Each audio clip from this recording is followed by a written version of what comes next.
Et salut à tous, on se retrouve aujourd'hui pour le résultat de NXT In Your House 2022.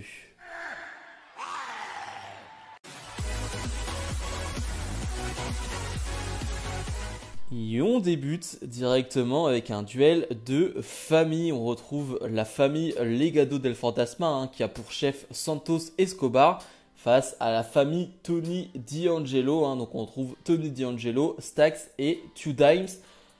C'est 13 minutes de combat et j'avais hâte de voir ce match parce que je trouve que l'histoire est vraiment bien racontée. On a vraiment à chaque fois à NXT des très bons segments avec ces deux équipes, avec ces deux clans, ces deux familles, comme lors de ce dernier NXT où finalement les deux familles vont se retrouver sur un yacht et le segment était vraiment cool. Bref, on a 13 minutes de combat et c'était cool, c'était vraiment trop bien.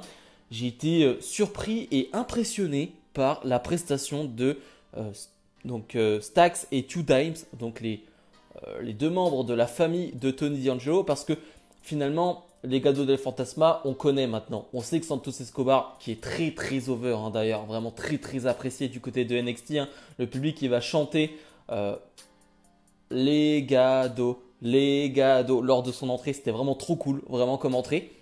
Bref, on connaît Santos Escobar et sa famille. Ces trois membres vraiment qui sont très très bons sur le ring. Mais finalement, Tony D'Angelo, on le connaît. Mais Stax et Two Dimes, on les a très peu vus sur le ring. Et là, ils sont vraiment au niveau. Je les trouve vraiment assez impressionnants. Physiquement, c'est des monstres. Ça, il n'y a rien à dire. Physiquement, athlétiquement, ils sont au top. Et je trouve qu'ils vont vraiment se mettre dans le rythme du match. Alors, il y a 2-3 petites imprécisions. Voilà, il y a 2-3 petits moments où tu te dis, ah, c'est pas très fluide. Mais c'est au début du match. Mais je trouve que voilà, plus le match avance, plus c'est fluide, plus il y a moins de problèmes, je trouve, et plus je prends de plaisir. Vraiment, c'est très très cool, tout simplement. C'est un vrai bon match de catch, tout simplement. Un vrai bon match de clan contre clan. Vraiment, je prends beaucoup de plaisir. Et la fin, je l'aime énormément, où finalement, les deux équipes veulent tricher. Les deux équipes, on leur amène donc une barre de fer et un coup de poing américain. Et finalement, ça va être un peu un gros bordel et j'adore vraiment ce finish où finalement c'est l'un des membres de l'équipe de Tony D'Angelo, je ne sais plus lequel, qui prend un coup et tombe finalement. On le pousse pour faire le tomber, finalement il fait le tomber en tombant justement. 1, 2, 3, victoire de l'équipe Tony D'Angelo. Et donc Santos Escobar et les membres de son clan devront rejoindre le clan Tony D'Angelo. Je trouve ça presque dommage comme stipulation. J'aurais presque préféré le clan qui perd, la famille qui perd, doit quitter NXT. Parce que je pense que Legado del Fantasma est prêt depuis très longtemps pour aller dans le roster principal. Et je pense que c'était le bon moment de les ramener dans le roster principal. Donc je trouve ça un poil dommage la stipulation. Mais ça, bref, c'est un détail. C'était un superbe opener. On enchaîne avec Toxic Attraction qui défendent leur titre de championne par équipe face à Katana Chance et Kayden Carter. Match de 10 minutes. Et j'ai envie de dire, enfin, on voit Katana Chance et Kayden Carter dans un match en PLE. Je crois que c'est leur premier match en PLE.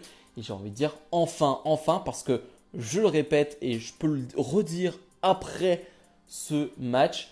Pour moi, c'est la meilleure équipe féminine de la WWE. Pas seulement de NXT. Pour moi, c'est la meilleure équipe. Et je parle bien d'équipe. Ce n'est pas forcément les deux meilleures catcheuses.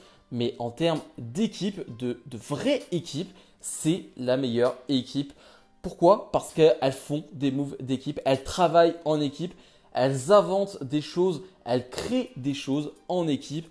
Et j'aime énormément. Elles passent beaucoup de temps à faire, mais rien que sur des petits détails, sur des petites prises qui semblent anodines à deux, mais elles le font. Elles le font parce que c'est une équipe et elles pensent équipe à chaque fois. Et ça m'a beaucoup plu dans ce match. Je trouve que ça a été vraiment flagrant. On a donc 10 minutes de combat. Je trouve que ça passe très bien.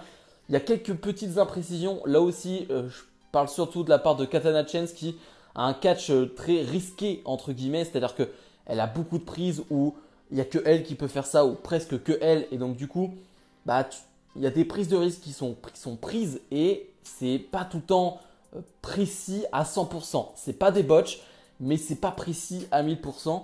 Mais encore une fois, j'en tiens pas compte parce qu'il y a tellement d'énergie, il y a tellement d'envie de bien faire que franchement, t'en tiens pas compte. Je trouve que Gigi Dolin est celle qui brille le plus de l'autre côté. Hein. Jessie Jane est effacée par Gigi Dolin. Hein. C'est bien dommage parce que Jessie Jane fait bien le boulot. Mais Gigi Dolin, eh bah, on le dit souvent, hein, mais quand tu as le facteur X, le facteur charismatique, eh bah, c'est comme ça en fait. Tu nais avec ou pas, tu as cette aura ou pas. Et Gigi Dolin là. Bref, finalement, Toxic Attraction vont l'emporter sans triche, sans rien du tout, en 10 minutes. Et je m'y attendais pas vraiment. Je pensais vraiment que Katana Chance et Kayden Carter allaient l'emporter. C'est clairement la seule équipe qui peut battre Toxic Attraction aujourd'hui. Donc finalement, la seule équipe qui peut les battre vient de perdre et clean en plus. Donc je sais pas c'est quoi la suite. J'imagine Katana Chance et Kayden Carter dans le roster principal. Et elles peuvent vraiment faire vraiment du bien à cette division féminine parce qu'elles ont le talent. Cameron Grimes défend son titre de champion nord-américain face à Carmelo Hayes. Donc un match qui sur le papier, bon, on n'avait pas vraiment de doute sur la qualité de ce match. Je trouve que l'histoire avait été plutôt bien racontée parce que les deux font bien le boulot au micro et sont investis dans ce qu'ils font. Donc on a 16 minutes de match et c'était exceptionnel, vraiment. Je mâche pas mes mots, c'était exceptionnel.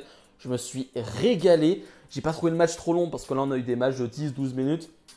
Non, là on a un match de 16 minutes qui en valait la peine. Il fallait mettre du temps dans ce match parce que ça va mettre un peu du temps à décoller. C'est pas tout de suite la régalade, c'est pas tout de suite des choses qu'on n'a jamais vues. Non, ça met du temps, mais c'est pas désagréable. Cette mise en place, elle est pas très longue et ça marche bien. Vraiment, ça marche très très bien. Je me régale. Le public est investi aussi parce que le public aime beaucoup Carmelo Hayes, aime beaucoup Cameron Grimes. Donc ça fait plaisir. Le public est très investi depuis le début du show. Donc ça, c'est vraiment très très bien.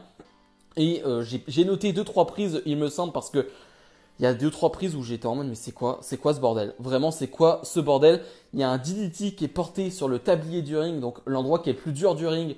Donc sur Carmelo Hayes. Sur Cameron Grimes, Cameron Grimes va retomber sur la tête, sur l'épaule. C'est d'une violence sans nom. Moi, j'aime pas trop les prises de risque à ce niveau-là. Mais là, c'était impressionnant visuellement. Ça m'a fait très très peur. Moi, il y a 2 prises que j'ai retenues. Il y a un code breaker qui est survendu de la part de Cameron Grimes, mais que j'ai adoré. J'ai adoré ce code breaker porté par Carmelo Hayes. Voilà, Cameron Grimes qui va faire presque un salto arrière pour vendre cette prise. Donc ça, j'ai adoré. Et je pense que c'est la prise du match. La prise du match, c'est ce Spanish Fly inversé du haut de la deuxième corde. Je n'ai jamais vu ça. Je n'ai jamais vu un Spanish Fly inversé, donc springboard, si on peut dire. Je n'ai jamais vu ça. C'était impressionnant. J'étais surpris. J'étais choqué, vraiment. Finalement, Trick Williams va faire une intervention pour aider son ami Carmelo Hayes. Et Carmelo Hayes qui va porter encore une fois une superbe descente de la cuisse. Elle est impressionnante elle aussi. Et Carmelo Hayes va battre Cameron Grimes pour devenir le nouveau champion nord-américain. Deuxième fois qu'il est champion. Je m'y attendais un peu plus. Je pense que c'est bien aussi. Même si là aussi j'aurais bien aimé un Carmelo Hayes face à Bron Breakker pour la suite. Un Carmelo Hayes qui arrive dans le roster principal. Mais c'est bien. Je suis content pour NXT qu'on garde Carmelo Hayes. Et Carmelo Hayes champion, ça... C'est un peu comme Cameron Grimes dans le sens où tu sais que tu vas avoir des bons matchs, tu sais que tu vas avoir des belles histoires. Donc franchement, je suis pas déçu. Et pourquoi pas un Cameron Grimes dans le roster principal maintenant? Je ne serais pas contre non plus. Mandy Rose défend son titre de championne NXT face à Wendy Choo. Un match qui va durer une douzaine de minutes. Déjà, alors bizarrement, mais j'adore le thème d'entrée de Wendy Choo. Je trouve qu'il te reste dans la tête. C'est pas un thème avec des paroles, mais la mélodie, le rythme te reste vraiment te reste en toi. Enfin, j'adore. Vraiment, j'aime beaucoup et pourtant, je suis pas un fan totalement de sa gimmick. On va revenir sur sa gimmick justement parce que toute l'histoire, c'est Mandy Rose qui est taquinée depuis des semaines maintenant par Wendy Choo qui est une enfant de 4 ans, enfin une enfant de 10 ans on va dire, qui la taquine, qui va lui jeter de l'eau, qui va lui faire des gags en fait. C'est un peu ça l'histoire. Et au début du match, très honnêtement, pendant quelques minutes, je me dis Wendy Choo n'est pas à sa place. Très honnêtement, c'est ce que je me dis au tout début du match parce que Mandy Rose est en totale domination et je trouve que Wendy Choo, elle vend pas très bien, elle est pas à l'aise. Je la trouve vraiment pas à l'aise et je fais que de réfléchir. Vraiment, pendant ce début de match, je me dis mais est-ce que cette gimmick vraiment ça tient quand on arrive au sommet de la division féminine? On va dire dans la mid-card féminine, c'est pas dérangeant, une gimmick comme ça qui est marrante. mais est-ce que là, quand tu arrives vers le titre, est-ce que c'est utile? Est-ce que ça fonctionne? Et plus le match avance, et plus finalement, eh ben, ils vont créer des surprises, ils vont créer des choses. Bah, franchement, je me suis éclaté devant ce match et je pensais pas du tout m'éclater devant Mandy Rose Wendy Choo, mais j'ai adoré là aussi.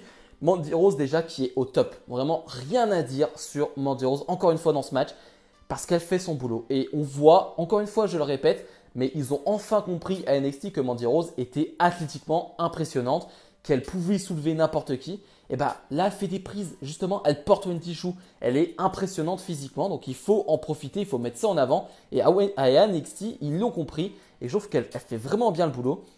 Il y a 2-3 prises que j'ai retenues. Il y a un Spinebuster qui est porté à l'extérieur du ring qui est impressionnant. Elle reporte le même d'ailleurs à l'intérieur et ça j'ai vraiment adoré aussi. Mais je trouve que voilà, vraiment on s'amuse parce que finalement Wendy Choo va revenir dans le match, va presque gagner, j'ai envie de dire, un petit spoil direct, mais en tout cas va presque gagner, va presque créer la surprise à certains moments et on y croit presque vraiment. Mais finalement Mandy Rose l'emporte en 12 minutes. Sans intervention de Toxic Attraction, ça je trouve que c'est important de le noter. Et c'est bien aussi pour Mandy Rose qu'elle gagne sans intervention, ça c'est très bien. Toxic Attraction a gagné sans intervention, Mandy Rose sans intervention, c'est très bien. Pour une fois, elle gagne sans intervention, ça la met un peu plus en valeur et en avant. Et ouais, donc ce match qui était bizarrement une bonne surprise. Pretty Deadly défendent leur titre de champion par équipe face aux Creed Brothers, un match qui va durer 16 minutes. Si les Creed Brothers perdent, ils sont exclus du clan Diamond Mine. Donc voilà, il y a quand même, on va dire, quelque chose d'important. Les titres et la possible exclusion de leur clan. Comme je le disais, c'est 16 minutes de combat. Et je vais me répéter, mais c'est une nouvelle fois excellentissime. Je me régale avec Pretty Deadly parce qu'on n'en parle pas beaucoup. C'est pas une gimmick qui plaît à tout le monde, mais ils sont agaçants, ils sont arrogants. Mais ils sont bons, ils sont terriblement bons dans leur rôle, vraiment. Et là, pour le coup, ils sont éclipsés, on va dire, par la fougue, par, on va dire, l'envie, la générosité des Creed Brothers qui vont tout donner dans ce match. Ils sont presque éclipsés par ça, mais j'avais quand même envie de parler d'eux parce que je les trouve vraiment bons dans ce qu'ils ont à faire dans ce match, dans le côté arrogant, dans le côté vraiment bon heel, qui te saoule, mais du bon côté on va dire, de l'agacement. Je les trouve top. Je les trouve vraiment top. Ils font vraiment bien le boulot. Et donc, je parlais forcément des Creed Brothers qui, pour moi, ont été fantastiques. Mais c'est ce qu'ils montrent depuis des semaines maintenant, depuis voire des mois. Ils sont capables, ils sont au niveau. Ils sont tout simplement au niveau. Ils ont un tel engagement, ils ont une telle envie en fait de bien faire. C'est impressionnant. C'est impressionnant physiquement, c'est impressionnant techniquement aussi. T'as pas de fausses notes, t'as rien qui est laissé au hasard. T'as rien de loupé avec les Creed Brothers. Je me régale. Je pense à la bombe que fait. C'est quoi? C'est Brutus qui fait la bombe? Ouais, je crois qu'il fait la bombe du haut de la troisième corde. À chaque fois, il fait son saut. Mais là, c'était la bombe. Elle était impressionnante, sa bombe. Je pense surtout à la fin de match. Mais ça, là, on va directement aller sur la fin de match. Mais finalement, les Pretty Deadly sont dominés en cette fin de combat. Et les Creed vont regarder leurs parents. Je crois que c'est leur père, je crois, qui est au premier rang. Et ils les regardent et là tu sens que ils veulent faire ça pour eux parce que Pretty Deadly vont ramener les titres sur le ring en mode allez frappez-nous avec ça, comme ça vous allez être disqualifiés. Mais non, Julius et Brutus vont prendre les titres, vont les mettre de côté et dire ouais c'est ce qu'on veut, on veut ces titres. Et là c'est Julius qui va te sortir un Shooting Star Press. Alors venu d'ailleurs, quand je l'ai vu monter du haut de la troisième corde, sur le coin je me suis dit qu'est-ce qui va nous sortir? Et là, il te sort juste un Shooting Star Press impressionnant. Il retombe pile où il faut. Ils enchaînent avec leur gros coup de la corde à l'âge. 1, 2, 3. Victoire des Creed Brothers qui deviennent les nouveaux champions par équipe. Fantastique. Fantastique. Ça fait des semaines maintenant qu'ils tournent autour des titres. Et même si certes c'était un règne court pour les Pretty Deadly, c'est pas très grave. Les Creed Brothers sont champions et c'est bien mérité. C'est eux le visage de cette division par équipe de NXT depuis des semaines. Et les voir champions, c'est top. C'est mérité et c'est parfait pour NXT. Et le main event, Bron Breakker défend son titre de champion NXT face à Joe Gacy. Alors, là non plus, sur le papier, j'étais pas très hypé parce qu'on a déjà eu ce match. Et je pensais que c'était le dernier match, justement. Je pensais pas qu'on allait avoir un autre match entre Gacy et Breakker. Finalement, ils ont continué cette histoire. qui est particulière parce que Joe Gacy est, on va dire, dans ce type de personnage surnaturel et ça fonctionne pas vraiment avec le public, il faut être honnête. Avec moi, des fois ça marche, il y a des segments qui marchent, mais dans l'ensemble, je suis pas hypé par son personnage. En fait, pour une bonne raison, c'est qu'il fait du sous Bray Wyatt, en fait. Et faut être honnête, c'est-à-dire que Bray Wyatt faisait ça super bien et des fois, ça ne fonctionnait pas parce que ça ne fonctionnait pas. Tout n'était pas très clair dans ce que faisait Bray Wyatt. Et là, à NXT, on n'a pas envie de voir ça. En tout cas, le public n'a pas envie de voir un sous Bray Wyatt. Il faut être honnête, il faut dire les termes. On n'a pas envie de voir ça. Donc, Joe Gacy, il est un peu mis de côté par le public. Mais Joe Gacy va faire une superbe performance. C'est quoi? C'est 16 minutes de match. Et c'est encore une fois un très bon match parce que Joe Gacy est un excellent catcheur. Je suis content qu'on voit vraiment Joe Gacy en action parce que lors de leur premier match, on n'avait pas vu grand chose de Joe Gacy. Le match était trop court. Là, on le voit. On le voit en action et on voit qu'il est capable de faire de grandes choses. Vraiment, je me régale. D'ailleurs, il est en totale domination pendant une longue partie du match. Donc, on peut le voir vraiment en action. Mais c'est un régal. C'est un régal parce que c'est vrai que je le rappelle, je l'ai oublié de le rappeler, mais si Bron Breakker se fait disqualifier, il perd son titre parce que voilà, on met en avant sa rage parce que Joe Gacy l'a poussé dans ses retranchements. Et donc Bron Breakker ne doit pas se faire disqualifier et Joe Gacy va vraiment tout faire pour qu'il se fasse disqualifier. On a ce rappel du moment Bray Wyatt Cena de WrestleMania, c'est-à-dire que Joe Gacy va tendre une chaise à Bron Breakker en mode frappe-moi, frappe-moi. Ça fait vraiment penser à WrestleMania, Bray Wyatt, John Cena. Ça fait vraiment penser à ça. Mais la fin de match est surprenante et impressionnante et incroyablement divertissante. J'ai envie de dire, vraiment, j'étais à fond dedans. On a Joe Gacy qui va nous faire une Eddie Guerrero, pardon. C'est-à-dire que il va faire mine d'être frappé par une chaise et va se mettre au sol. Et l'arbitre qui n'a pas vu ce mouvement justement, il va penser que Bron Breakker l'a vraiment frappé. Et au dernier moment, il y a un arbitre, le sauveur de ce match, le babyface de ce match, un autre arbitre qui va arriver pour lui dire non, ça s'est pas passé, Joe Gacy fait une feinte.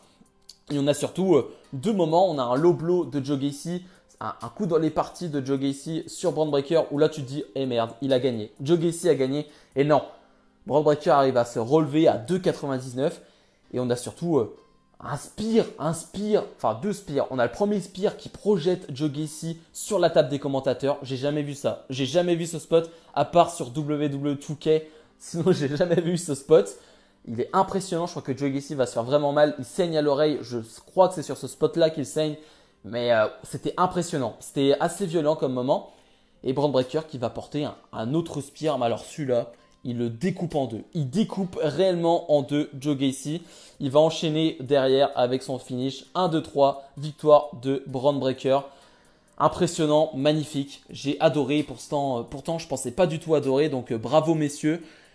Bron Breakker et Z-Man, deux man, comme on dit. C'est vraiment Z-Guy. C'est impressionnant. Bron Breakker, c'est impressionnant et je le dirai jamais assez. Bilan de ce NXT In Your House 2022. Certains n'étaient pas hypés par la carte. Je pense que ce show a mis tout le monde d'accord. Pour ceux qui ne regardent pas vraiment NXT 2.0, il faut regarder tout simplement. Et je le répète, c'est comme lors du dernier PLE. NXT 2.0 se met au niveau. Vraiment, ils ont des catcheurs de grande qualité, des catcheurs qu'ils ont formés, qui sont au niveau, qui montrent de très très très belles choses. Et là, dans ce show, ils en ont montré vraiment de belles choses et ça fait plaisir. Ça fait plaisir de voir de jeunes superstars se révéler au grand public. J'espère vraiment que vous avez été nombreux à regarder ce show. Même si vous ne regardez pas tout le temps NXT, franchement, ce show mérite d'être vu. Vraiment, il mérite d'être vu. Si je dois donner une note, on va être sur un bon 8, 8,5 sur 10. C'était un très très grand show. En espérant que demain, on ait un grand Hell in a Cell. Enfin, plutôt ce soir du coup, si je fais cette vidéo dimanche. Bref, comme d'habitude, n'hésitez pas à mettre le petit pouce bleu, à vous abonner. Et nous, on se retrouve donc demain pour ma review de Hell in a Cell. On va pas beaucoup dormir, mais on aime le catch, donc c'est pas très grave. Bref, on se retrouve demain. Salut, salut!